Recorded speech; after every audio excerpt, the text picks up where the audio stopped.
Hi, Rachel. I think I understood what your question was. I am looking at your portfolio right now, and if you want to embed a link, I'll show you how. I'm on the Communication Disorders 250 course. I'm going to select your URL. I'm copying it.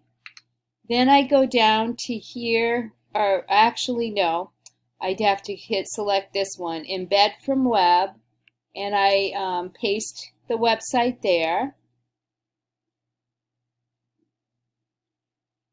And I'm going to insert it. And there is your URL. So I hope that answered. So again, you just copy that, and then you could go back and delete this from up there and say, see that I can communicate below. Again, you go to the insert menu to embed to put this in. If you don't like what I did, you can delete it by selecting this, but I'll leave it there.